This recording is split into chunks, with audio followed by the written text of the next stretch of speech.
Welcome to the Becker County Museum Roadshow. Did you know that there was a pickle farm in Height of Land Township right across from Height of Land Lake? That was in the 30s and 40s. We have with us today Nash Perrine, who grew up on that farm as his dad owned the business, right? Right. So welcome, Nash. It's good to have you back in the country. Yeah, it's good to be back. I come back every once in a while. Yeah. I live in Ortonville, which is about 120 miles south here now. But you grew up on Height of Land. When I was about 3 years old is when we moved to this farm that my dad started a pickle business on then. Yeah.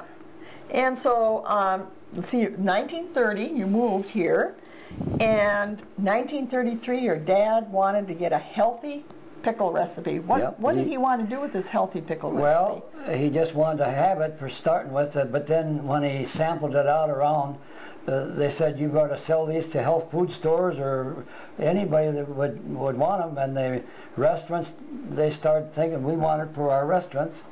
So then it got to be a business there then. I'm going to just read a little bit about, he doesn't have a recipe with him, but on this jar that I have, the ingredients were green cucumbers, water, green dill, green horseradish leaves, green wild grape leaves, green wild grape clusters, garlic and salt, and green red peppers. Green red peppers, yeah. And did you notice what was missing? Vinegar. Vinegar is missing because he had the idea that it could be a health food, and so there was no vinegar or citric acids, and the pickle then became a fermented pickle, which is and they named it the Sunray pickles. How did they get that name? Well, okay, my dad, he seen where they had the pickles in crock pots, and he seen there's a better way of doing it, so he thought in a barrel.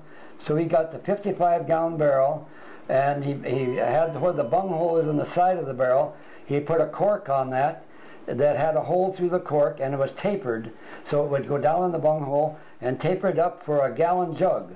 The gallon jug then was the expansion in the heat of the day when the sun shone on the barrel and heat caused expansion. The brine then went up in the jar, in the gallon jug there, and that had a little hole for a breathing hole, they called it.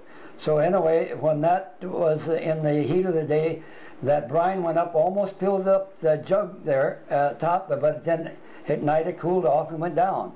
So in this process, he kept all the original brine with all the ingredients, and then it became a fermented pickle, and in about 2 to 3 weeks, it was already cured and ready to be sealed up and put in jars or whatever else. And even in barrels, he sold barrels to restaurants. They'd take the whole barrel and then they'd open it up and get the pickles out of there for the restaurant trade and everything there.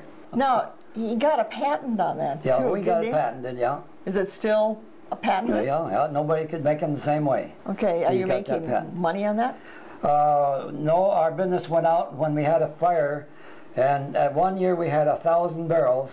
And then this warehouse burnt down and crumbled down and wrecked the whole thing, and that kind of bankrupted the business there because we had so much invested, and so that kind of went out. So my dad went into strawberries then and raised them and sold them that way. So with that, the life of that was from about 1933 to about in the 40s there. 40, yeah, right before you went out west to the war effort. Yeah, and that was when the wartime come on there then. Huh? I was the cooperer of the barrels there. Cooper meaning that I took the hoops off of the barrels and put them back on when it was full of the pickles then, when it was ready to seal up. And the barrels were lined with paraffin so that the pickles so they wouldn't pick up nothing from the barrel, the inside of the oak barrels there, and so the pickles then were completely sealed away from any kind of influence of flavor or anything other than what was the ingredients here. Now, you told us an interesting story about how, is it Gurney? Oh, what was the name of it? The Gedney Pickle Company bought a barrel of pickles from my dad. Did they do and it? they were in a national big business there, and they liked them so well they just wanted to have one of their own like that. But this pickle was called a fermented pickle because of the process it went through. And the Gedney company had the processed pickles in big vats, and they used vinegar and everything to make the pickles. And they could put theirs on a shelf that wasn't refrigerated or nothing, but the ones we could put on, they had to worry about them expanding again a little bit, even in the heat. Oh. If there was heat there, because it was a fermented pickle. And we had to sell them for a higher price because of the process. And that become a thing that people that came in to buy them, well, here's a cheaper pickle. Well, it was, all right, but it was cheaper in more ways than one. Well, you say in the Height of Land book, for the centennial, that you sold them in North Dakota. How did you transport all these barrels? My dad had a truck, a 1-ton truck, and he hauled the barrels in that truck there, and then had a ramp to take them off, and where we sold to the hotels and the restaurants and places. Do you sold them locally? Oh yeah, locally Where too. Did you? Can you think of any of the places? Oh, around Detroit, like the Jim's. The Evans store? Evans, I meant. Jim Evans supermarket. Where did you get, I mean, if you had 1,000 barrels. One time we had 1,000 barrels. Well, where did you get these barrels? Well, did you make from them? Vinegar barrels. No, we had to get them from the ones that were already used for things, even yet. But we sealed the vinegar away with the paraffin. Okay. So that there was no influence of, if there was anything in the oak barrels, they wouldn't have got to the pickles there then. To the pickles. Yeah. Okay.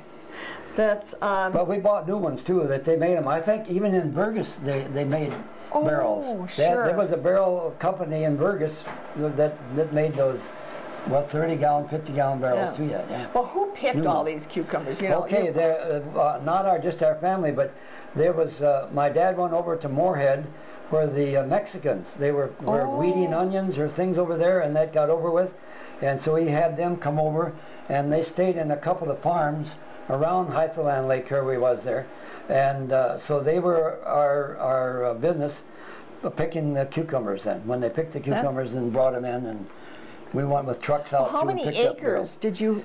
I think about 60 acres of cucumbers there, and that was our output of cucumbers for the pickles there. And the farm is or was on Height of Land Lake by the outlet of the Ottawa River, right on the west edge of Hythaland Lake there. Well, this has really been interesting.